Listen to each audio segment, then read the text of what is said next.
Today is a fun one. We are going to be going over our Kitty Pryde deck. I'm really sad that they had some errors with Kitty Pryde and had to take her out of the game. It's the most fun I had in a really long time. But these games were from before they took her out. And so we're going to be able to look at this deck and see how it plays. Also, if you don't have Kitty Pryde, this deck is still really good for control and things like that. So let's get into it. Before we continue with Snap, I want to tell you all about today's video sponsor, Call of Dragons. Y'all are going to want to check out this game. It's an MMO fantasy conquest game with so much going on in it, and I've actually been playing the game a lot lately. One of the most important things about games for me is the graphics. Like, I want to enjoy looking at the game that I'm playing, and Call of Dragons did it right. They hit it right on the head. There's always things to be doing in the game too, so there isn't much downtime, whether you're upgrading things on your base or sending your scouts out to go and find you new treasure or new areas to discover, as well as sending out your heroes to fight the dark forces that surround your base. There's PvP and there's just so much more.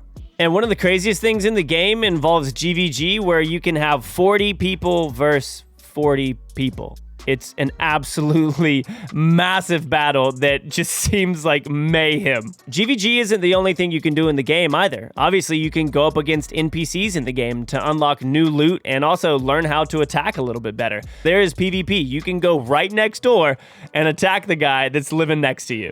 You can also create up to 5 different legions of troops to be attacking at one time. So it's really cool. You can have one legion attacking the dark forces around you, and you can have another legion doing PvP against bases that surround you. Healing your units is actually free. If you want to use some of your resources to speed it up, you can, but ultimately, if you do an attack and then you want to take a break, your units will heal up by themselves. I'm sure many of you have heard of the game Rise of Kingdoms before. It is a wildly successful game with a really good track record, and the people who made that game made this, so we know we can trust them. So if you guys are looking for a great game that has really deep strategy, great graphics, and just constant things to do, then Call of Dragons is for you. Check out the link in the description below. So the name of the deck is Control Kitty, and it's made up of Kitty Pryde, Sunspot, Angela, Daredevil, Scarlet Witch, Mysterio, Bishop, Juggernaut, Killmonger, Agent Coulson, Shang-Chi, and Professor X. The reason that we had Scarlet Witch in this was because of the featured location. So Scarlet Witch is a flex spot. You don't have to have it in the deck unless you find yourself getting annoyed by certain locations, then you can keep Scarlet Witch. If you have a card like Bast, that will actually work really well in this deck too. And if you don't have Kitty Pryde, then honestly, you could play the Hood as well. You throw down the Hood and you can end up getting rid of it with Killmonger. Now, a lot of people ask me, why do I run Sunspot in the same deck that I run Killmonger in? Sunspot for me is a bait to people. With so many people playing Sunspot, I use it as a safety net to where it makes my opponent more comfortable than they should be. I have had people play Sunspot when I play Sunspot, and then they play armor on a different location. And since this deck is so good at playing on curve, meaning playing a 2-cost on 2, 3 on 3, 2 2s on 4, whatever it may be, using up all of our energy, Sunspot never really gets big in this deck. He does have the opportunity to get big, and that's why we don't always have to play Killmonger, but that's the reason that I use it. And mind games for me in this game are so incredibly fun, and I'd really encourage you guys, as you're building decks, to think about mind games. Think about how you can trick your opponent and beat them. And for me, playing a Sunspot and then destroying it with Killmonger has won so many games because people just aren't ready for it. You could also throw in a Nova instead of Kitty Pryde if you wanted, and it would still work fairly well within this deck. One of my favorite things to do with this deck is to use Professor X as a backboard. And what I mean by that is it solidifies a lane where you could have Sunspot as well, and then your Killmonger is good to go. But it creates a backboard so that you can play Juggernaut and you can control where all of the other cards go. And honestly, y'all, I'm not lying. Juggernaut is one of the best cards in the game. Not only because of its unpredictability, but because it is a reverse arrow, but for 3. You can control, especially if there are, like if you're going up against somebody who's playing Shuri Red Skull, let's say, and they're just playing the big card, so they're not playing the 1-drops or anything like that. Let's say they have Lizard down, and then I don't know, maybe they play Polaris or something, and then they play Shuri, you know that for the most part, it's going to be Red Skull, Taskmaster. So they're only going to take up 2 spots of the 12 spots that are available on the board.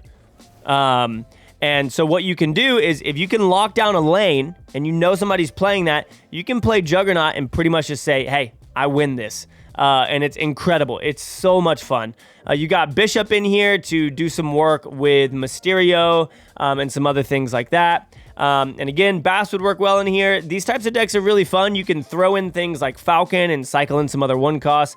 But with Kitty Pryde in this, y'all, Kitty Pryde was so much fun.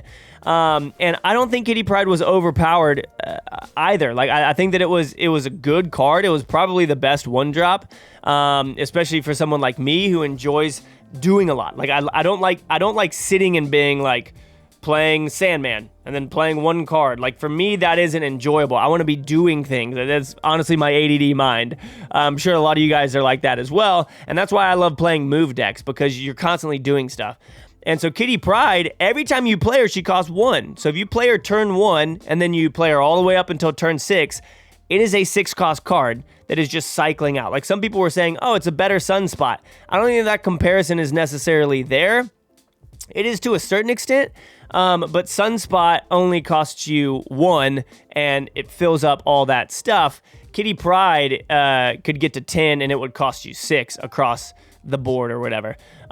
So really, really fun card. You guys don't want to hear me talking anymore. The game's been going on beside me as well. And below me, y'all, is a deck tracker. It's from untapped.gg. It's a free deck tracker that they have. There's a link in the description if you guys want to click on that. It's actually an affiliate link, so it helps support me. And it's totally free. It tracks your decks. It shows you data. And then there are some that you can subscribe for. It's like $2, $3 a month, I think. And it shows you an insane amount of information about decks and like information on a deck that's been played 300,000 times. Crazy stuff. But I'm going to stop talking now. You guys want to see the live stuff. Let's get into it. All right, give us Kitty here. Let us get it started. No? Okay. Okay, nice. I'll go ahead and just play this just so that we can get it up to 2. Sick. And now we go Angela Kitty. Oh. It's going to fill my hand up too much. No, but we're going to be able to get these absolutely massive. Okay, so we definitely don't like this. This is going to be really, really bad for us. Like actually really, really bad for us. Bro, are you freaking kidding me, man? All right, so we go here. We pull this back. And then we go here. And here. 6. We'll still draw into 1.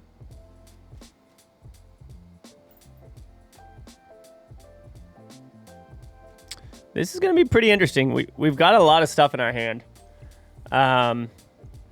Okay, so they storm this. I'm going to let them storm that, and I'm going to Professor X in the middle here.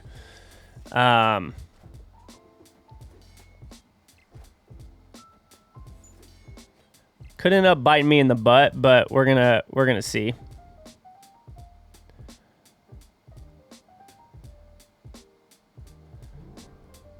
I want to pull them both back, but I'm not sure that they're just gonna do this. I think they're gonna. I'm gonna keep this here because they're gonna end up moving Nightcrawler right here probably, and so I'll just Killmonger. All right, sick. Oh, they filled it up. So now we know what we have to do.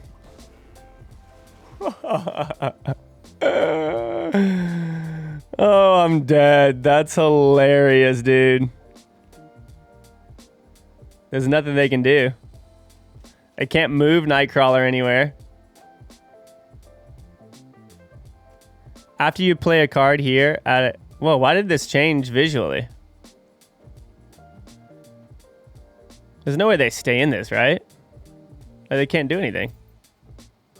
That's hilarious. What a savage play, man. What a savage play. Whew. He got greedy.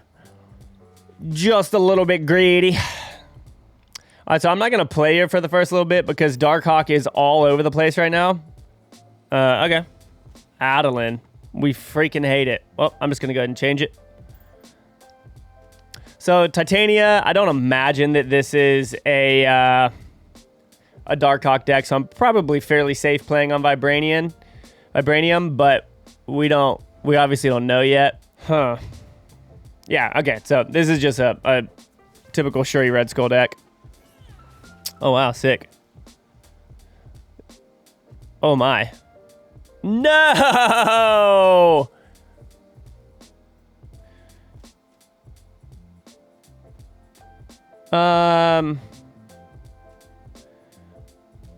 Well, I would say whoever ends up playing here... Wow, okay. So they're going to draw that back. And...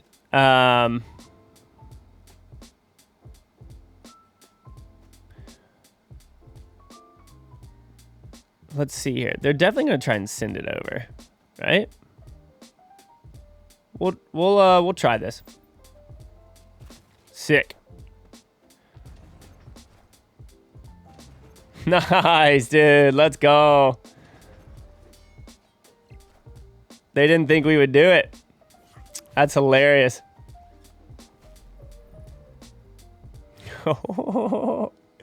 Let's go, dude.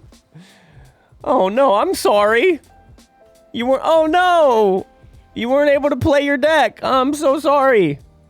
Nice. Let's go. That's how we like to start. Now we just got to draw into Angela and Bishop.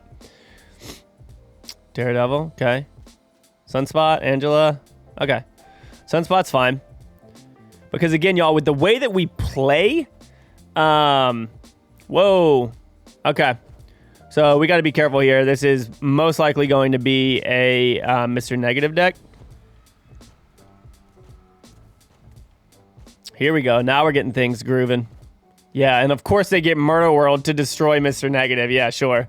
Oh, Electro. Whoa, okay. Early on it.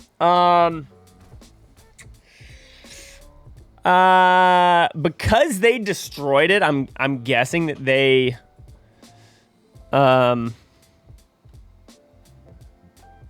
because they destroyed it, I'm guessing that they're not playing Galactus. This is probably Doc Ock right here, if I had to guess. Yeah. Professor X? What was it?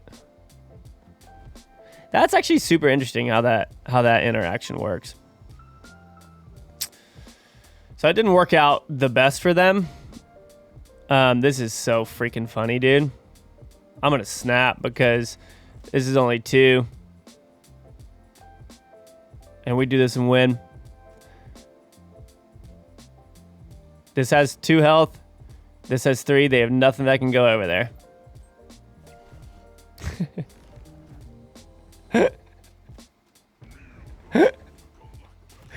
Bro, I just snapped. What do you...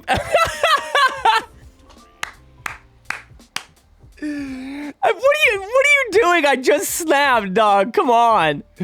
Oh my gosh. That was so... Like, literally, what did you think was gonna happen? Why would I have ever snapped? Unless I played... I think did I have priority? I could have played Cosmo. Like, there's so many opportunities. Dang. I guess it's not the biggest deal. Except now we don't even get to play a card on turn 2. Freaking brutal. Huh.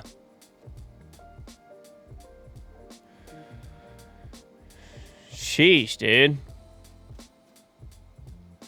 I'm gonna get rid of this card, this location. This location's obnoxious.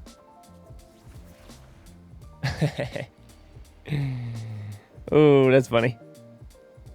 All right, we'll go Agent Coulson. And we've got Killmonger to play final turn. So we can, like, Killmonger and then Juggernaut, so we know, like, we clear room. We clear room for something to go with Juggernaut, if that makes sense. All right. We'll be able to Shang-Chi this as well. Whoa, both of those are... Well, actually...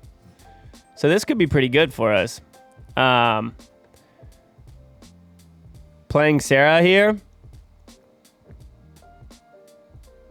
We can go... With 3... Can't play all of it. Okay.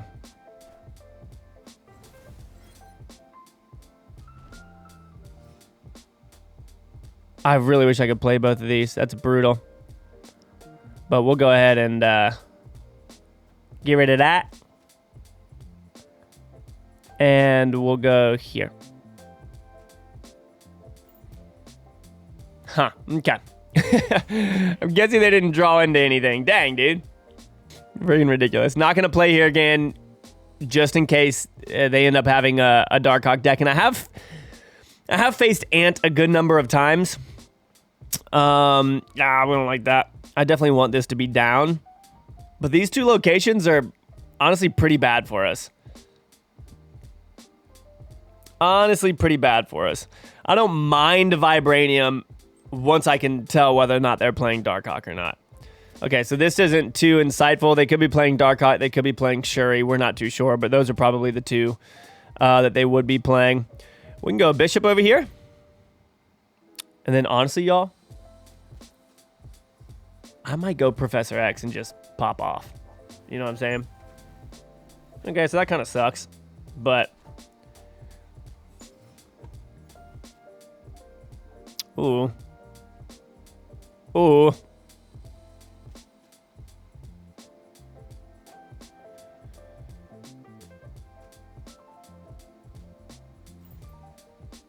See what they do. Okay, so this is gonna not be good for us. What's that gonna be? 0? Okay, so I mean now we know what the deck is, which is actually quite comical. And we can get our bishop pretty big here. So depending on where or what they play, we play Professor X. Actually, we would need Professor X to... What if I just play Professor X over here? Where do we think Vision goes?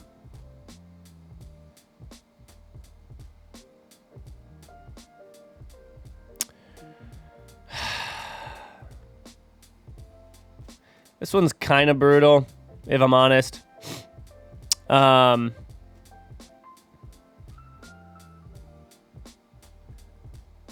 Because I don't know where their... I mean, their Vision has to go over here. Right? Like, it pretty much just has to.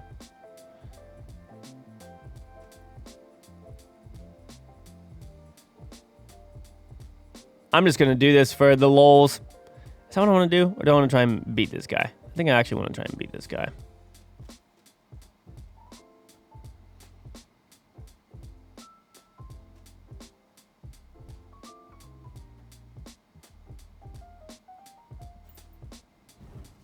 We might be able to get Bishop fairly big here.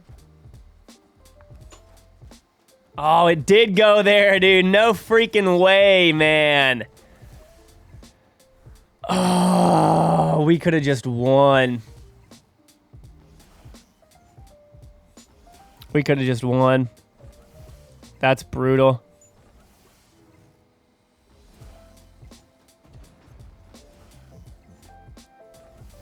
That's brutal. I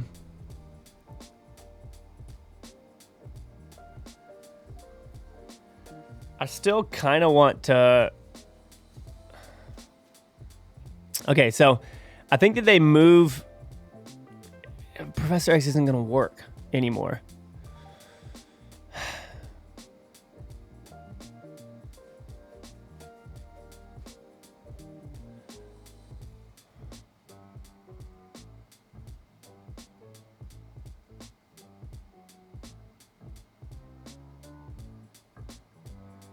Yeah, I don't know what to do here.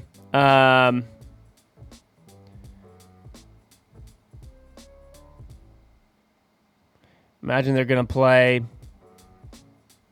Red Skull, She-Hulk, something like that. So we're just going to retreat. I cannot believe that it did this. I can't believe that it did this. We could, like, literally, we would have just won. We would have just won if we had Professor X right there. Because we could have pulled back Kitty Pryde and played it, and then won the middle. That... Oh! Literally, the likelihood of this right here is insane. This is insane. I'm going to make it seem like I'm waiting and maybe they'll retreat too.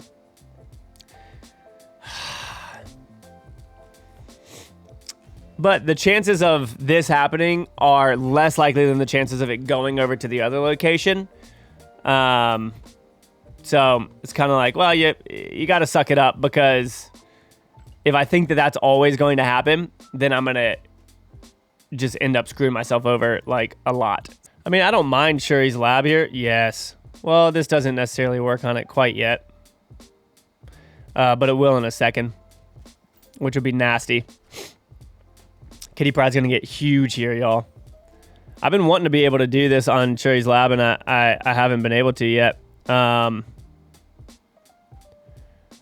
this is going to be sick. Because Kitty's going to go up to 4, and then we're going to be able to pull her back, double it again, double it again, double it again. It'll be dope.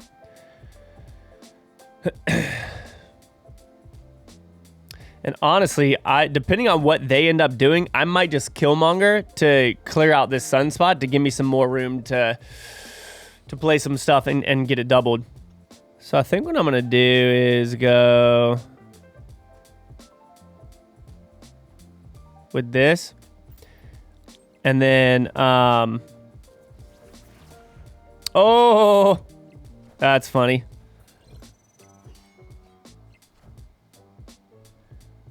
Oh my gosh, they just discarded their Hela. Bro, of course Blade got rid of your Hela, big dog. Now watch this. We go here and here. Oh my gosh, Kitty Pryde's going to be huge, dude. They're not going to be ready for this. Get rid of all that stuff. Kitty Pryde. Oh my gosh. Yeah, I mean, that's pretty solid. I would say I would have been able to play Shang-Chi and then move it. Dude, what? 28 Kitty Pryde, and we would have played her again and gotten her up to 4, what would that have been? 46? No, 56. Wow. So sick, dude. So, yeah, nasty. Yo, I hope that you guys enjoyed today's video. This has been a lot of fun. Kitty Pryde is an incredible one drop. So much fun. Absolutely love playing her. Thank you guys for hanging out and watching. See you on the next one. Peace out.